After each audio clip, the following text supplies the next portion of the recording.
بسم اللہ الرحمن الرحیم الحمد للہ وحدہ والصلاة والسلام علی من لا نبی بعدہ اما بعد فاعوذ باللہ من الشیطان الرجیم بسم اللہ الرحمن الرحیم قال اللہ تعالی عز وجل فی کلامہ القرآن اِنَّا أَعْطَيْنَاكَ الْكَوْثَرَ صدق اللہ العظیم وبلغنا رسوله النبی الکریم الامین قال اللہ عز وجل فی کلامہ الکریم عن شان حبیبہ الکریم الرؤوف الرحیم ان اللہ وملائکتہ یصلون علی النبی یا ایہا الذین آمنوا صلوا علیہ وسلموا تسلیما اللهم صل وسلم على سيدنا حبيبنا وحبيب ربنا محمد معدن الجود والكرم وعلى آله وصحبه وبارك وسلم وصل عليه مولاي صل وسلم دائما أبدا على حبيبك خير الخلق كلهم منزه عن شريك في محاسنه فجوهر الحسن فيه غير منقسم محمد ذکرہ روح لانفسنا محمد شکرہ فرد علی الامم صلی اللہ علیہ وآلہ وصحبہ وسلم یا رب بالمصطفى بلغ مقاصدنا واغفر لنا ما مضى یا واسع الکرم ہمیں ہے جان سے پیارا نشان ختم نبوت کا ہمیں ہے جان سے پیارا نشان ختم نبوت کا اٹھو گھر گھر میں پہنچا دو بیاں ختم نبوت کا تھے جتنے بھی نبی دیگر شریعت ان کی تھی وقتی تھے جتنے بھی نبی دیگر شریعت ان کی تھی وقتی حشر تک رہے گا سارا زمان ختم نبوت کا الہی شاہ نورانی کی قبر پہ رحمتیں برسیں الہی شاہ نورانی کی قبر پہ رحمتیں برسیں بنایا جس نے سارا کارواں ختم نبوت کا اٹھو گھر گھر میں پہنچا دو بیاں ختم نبوت کا اللہ تبارک و تعالی جل جلالہ وعم نوالہ واتم برہانہ واعظم شانہ وعز اسمہ وجل مجدہ ولا الہ غیرہ کی حمد و ثنا حضور سرور عالم سید عالم نور مجسم شفیع معظم رحمت ہر دو عالم آقائے بنی آدم مولائے کل دانائے سبل ختم الرسل احمد مجتبی جناب حضرت محمد مصطفیٰ صلی اللہ علیہ وآلہ وصحبہ وسلم کے دربار پر نور میں اپنی حیثیت و بساط کے مطابق ہدیہ درود و سلام عرض کرنے کی سعادت پانے کے بعد لائق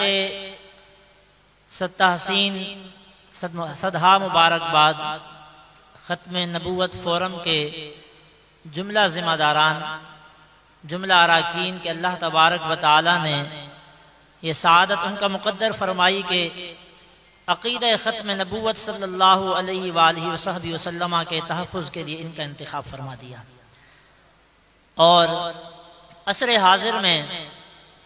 عقیدہ ختم نبوت کے حوالہ سے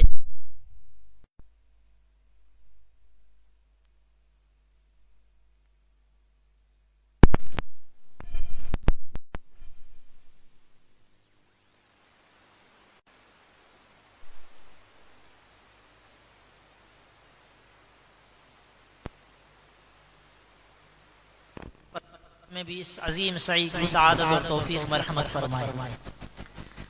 حضرات گرامی عقیدہ ختم نبوت کے تحفظ کے حوالہ سے جب ہم سوچتے ہیں کہ عقیدہ ختم نبوت کے تحفظ کے حوالے سے ہمیں بحیثیت مسلمان ہماری ذمہ داری ہم پر کیا عائد ہوتی ہے اور ہم کس انداز سے سرکار دو عالم صلی اللہ علیہ وسلم کے اس عظیم منصب کی خدمت کی سعادت پا سکتے ہیں تو بنیادی طور پر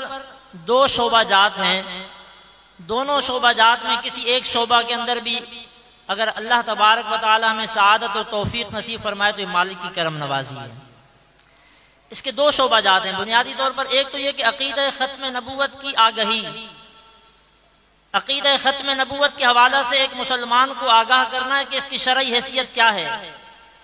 اس کا انکار کرنے والا شریعت کے کس کٹہرے میں کھڑا ہوتا ہے. تو اس حوالے سے تو 14 صدیوں سے یہ کام مسلسل پے در پہ بغیر کسی وقفے کے جاری و ساری ہے. عقیدہ ختم نبوت کی آگہی، اس کا شعور دینا،